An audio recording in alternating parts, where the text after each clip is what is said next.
Picture the Great Hall of the United Nations in New York, diplomats in suits, translators waiting, the cameras ready. For decades, whenever an African leader approached that famous podium, the script felt predictable. A polite speech, a bow to the so-called development partners, maybe even a word of thanks to the very nations that once stripped Africa bare. The world expected humility, gratitude, and quiet compliance, but not this time. The president of Botswana walked up to the microphone, and instead of repeating the ritual of submission, he set the entire room on fire with words that cut deeper than any weapon. No begging, no bowing, no tribute to the thieves of yesterday. He spoke with the calm fury of a continent that has finally had enough. He did not plead for inclusion. He demanded justice. He did not ask for charity. He declared independence. And with every sentence, the illusion of Western superiority cracked a little more. My friends, this was not just another speech. It was a reckoning, a call from Africa not to be pitied, not to be managed, but to be respected. For the first time in living memory, a leader stood before the world and said what millions of Africans have whispered for centuries: the age of silence is over. So let me ask you, if Africa is no longer waiting for permission, what does that mean for the global order we have taken for granted? What happens when the world's youngest continent, sitting on the resources that fuel modern life, begins to demand its rightful place at the table? Please share this video if you believe that truth matters more than empty applause. And subscribe if you want to be among the first to hear Africa's awakening stories, because history is not being written in Washington or Paris anymore. It is being written in Gaborone, Ouagadougou, and across a rising continent. When the president of Botswana took the stage at the United Nations, the first words were not the familiar notes of diplomatic courtesy. They were a trumpet call. Africa's voice is not heard. A simple sentence, but one that sliced through decades of polite silence. The hall froze. Interpreters stumbled. Diplomats looked down at their notes. Because in that one line, the hidden truth of the UN was exposed. For 80 years. The continent that is home to 1/5 of humanity has had no permanent seat on the Security Council. None. The cradle of humankind, the land of over 1.4 billion people, reduced to an audience while others decided its fate. That moment changed everything. It was no longer about speeches or applause. It was about justice. For the first time in generations, Africa was not asking to be included, it was demanding to be recognized as an equal power. The president's vision was not wrapped in the language of need. It was a declaration of independence for the 21st century. We will diversify our economy. We will empower our people. We will create resilience. These were not promises made to donors. These were commitments to Africans. And when he invited the world to invest in renewable energy technology, sustainable agriculture, and value-added industries, it was not an open hand begging for coins. It was a handshake offered on equal terms: partner with us or be left behind. The economic message was razor sharp. For decades, Western nations dug Africa's mines, extracted its oil, took its cotton, and then sold the finished goods back at 10 times the price. That cycle of plunder disguised as partnership is over. If investors come now, they must come as partners, not predators. The days of tribute are finished. This is trade without chains. From there, the president turned to the issue that defines survival itself: climate change. Botswana is a semi-arid nation. Its people know the pain of drought, the rattle of empty water drums, the cruel rhythm of withered crops. He reminded the assembly that Africa contributes less than 4% of global emissions, yet pays the heaviest price.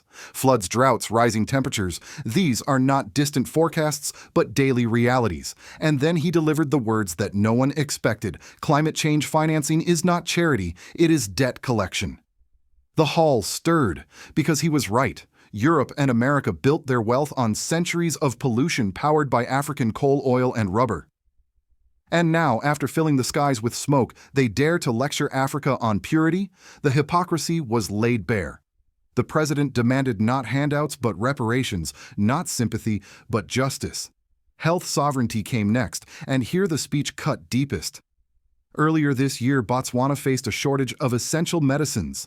The president spoke plainly: access to medicines is a human right, not a privilege. But every African leader listening knew the subtext. Shortages are not accidents. They are the slow-motion strangling of sovereignty. When a nation cannot produce or obtain its own medicines, it is not free. The pharmaceutical giants of the West guard patents like weapons, treating diseases as markets and patients as profits. During COVID-19, Africa buried its dead while vaccines sat in warehouses in Europe. That memory has not faded, and so the president's call was revolutionary: build local production regional hubs and independent supply chains. Free Africa from medical dependency, because health is not just about hospitals, it is about freedom. When Africa makes its own vaccines, it saves lives and dismantles empires. Taken together, the speech was not a polite policy outline. It was a manifesto. Political equality at the UN, economic independence through fair trade, climate justice through reparations, health sovereignty through local production. Each demand connected to a single undeniable truth: Africa has had enough of being managed. It is ready to manage itself. And that, my friends, was the true explosion that shook the UN hall that day. It was not anger for applause. It was vengeance disguised as vision, and it left the so-called great powers shifting uneasily in their seats.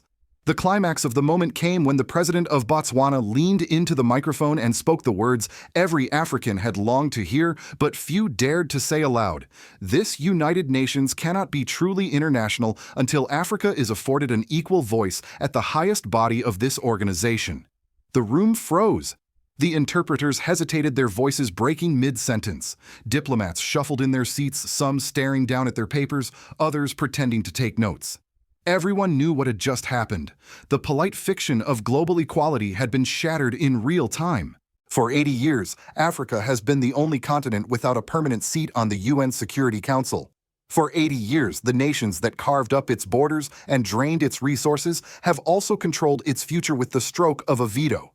And in one sentence, the president stripped the mask away: the UN is not a house of justice, but a gated community of the powerful. The reaction was swift, but it was hollow. Applause rang out across the chamber, the kind of diplomatic applause that echoes like respect, but feels like dismissal. Everyone knew the truth. The permanent five, the United States, the United Kingdom, France, Russia, and China, would never surrender their privileges. They smiled, they nodded, and they planned to veto before the idea even touched the agenda. But something had already shifted. What once sounded like defiance now felt like prophecy. The president wasn't asking, he was announcing. The message was unmistakable: Africa will no longer wait for permission to be included. If denied a seat at the table, it will build its own. And this, more than any sentence, unsettled the West, because power, like nature, abhors a vacuum. If the UN continues to exclude Africa, Africa will create parallel systems alliances that do not ask New York or Geneva for approval. The African Union is already evolving into something far stronger. BRICS is expanding with African nations at its core. The African Continental Free Trade Area is knitting economies together faster than colonial borders can divide them. One block at a time, a new architecture of power is rising, and it does not require the blessing of Washington, London, or Paris. That was the thunderbolt of the speech, not just the critique of injustice, but the declaration that Africa will move forward regardless of who stands in the way. The West calls this dangerous. Of course it does. A world where Africa speaks for itself is dangerous. Dangerous to those who profited from its silence. What unsettles the old powers isn't Africa's poverty, it's Africa's potential. A continent with 60% of the world's arable land, half of its youth, and most of the critical minerals for the so-called Green Revolution is beginning to act like it knows its worth. And worth once discovered is unmanageable. Inside the hall, you could feel the unease. Officials from Europe shifted uncomfortably. American delegates applauded politely but avoided eye contact. Even representatives from powers like Russia and China, nations often painted as alternatives, knew what was at stake: Africa rising as an independent actor, not as a client or a pawn. The president's voice, steady and measured, carried centuries of rage disguised as composure. He reminded the assembly that Africa is done being a project, it is becoming a precedent. Done being managed, it is becoming the manager. And for the first time, the applause that followed was not just a sign of respect, it was a signal of fear. Because beneath the polite clapping, every delegate knew the truth: the age of silent Africa has ended. The next time this continent enters the room, it will not be with a request. It will be with a reckoning. The echo of Botswana's president's words did not stop at the walls of the United Nations. It rolled across the African continent like thunder after a storm, and the impact was both civic and political. For ordinary Africans, the message was electrifying. You are not helpless. You are the future they fear. Those words, broadcast live and replayed on countless screens, became more than rhetoric. They became a rallying cry. In homes from Gaborone to Lagos, from Dakar to Nairobi, people heard a leader speak without bowing to the West, and it sparked a new kind of pride. For decades, Africans have been told their nations are fragile, poor, dependent on aid. But here was a president declaring not fragility, but strength. Young people in particular heard the call as personal. If Africa's leaders are willing to defy the old order, then the new generation has a duty to build industries, universities, and movements that no longer rely on foreign charity. Mothers struggling to buy medicine understood the deeper meaning. Sovereignty isn't an abstract idea. It's the difference between life and death. Farmers enduring drought heard hope in the promise of climate reparations and water infrastructure. And students long taught that progress must come from outside suddenly realized that their continent is the author of its own story. At the same time, the political consequences shook the foundations of the international order. The United Nations, once presented as the guardian of equality, was exposed as a fortress of inequality. How long can the world believe in a system that silences 1/5 of humanity?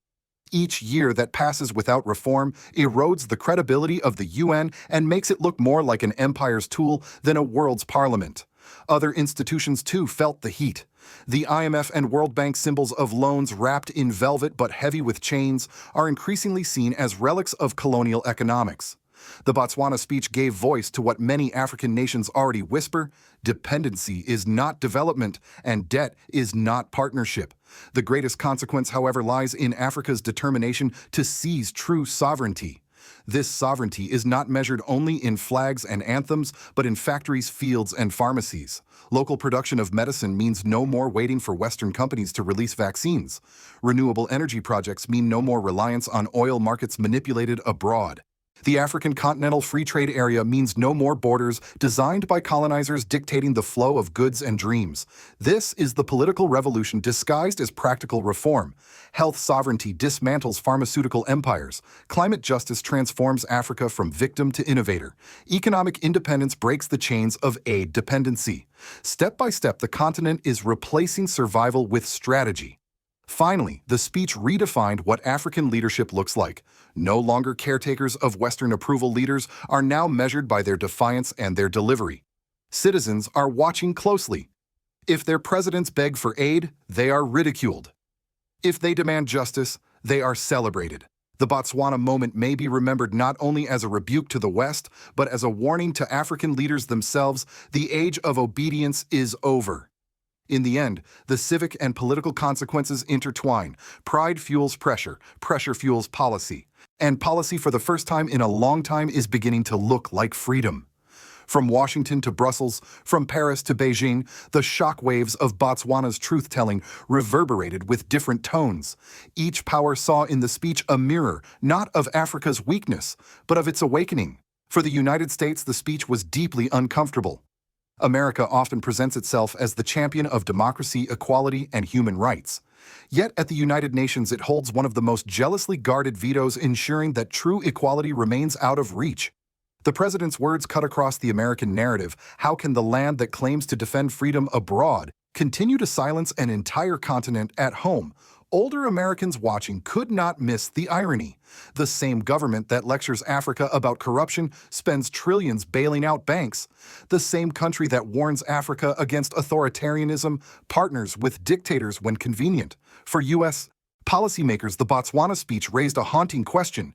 Has the moral high ground shifted away from the West and toward the very nations once dismissed as developing in Europe? The reaction was equally layered.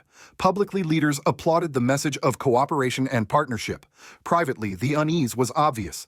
The European Union, heavily dependent on African raw materials, cobalt, uranium, lithium, cannot imagine its green revolution without Africa's resources. Yet, for the first time, Africa is setting its own terms: partnership, not plunder. The polite applause at the UN masked a deeper fear. If Africa truly demands fair trade, Europe's industries will pay more for the very minerals that built their prosperity. The Botswana speech wasn't just political rhetoric, it was a warning that the age of cheap extraction is over. Meanwhile, Russia and China listened with interest. Both have positioned themselves as alternatives to the West courting African states with promises of infrastructure trade and respect. On the surface, they welcome an Africa that defies Western dominance. Yet even they recognize the shift. Africa is no longer searching for patrons. It is searching for partners. And in that subtle distinction lies a message even Moscow and Beijing must deal with Africa as an equal, not as a client. Across the wider global south, the Botswana moment was hailed as a victory. Nations in Asia and Latin America recognized their own struggles in Africa's words. Dependency on foreign loans, vulnerability to climate disasters, exclusion from the highest tables of power, these are shared wounds. Botswana's speech became a rallying point, a reminder that change is not only possible, but inevitable when nations speak with courage.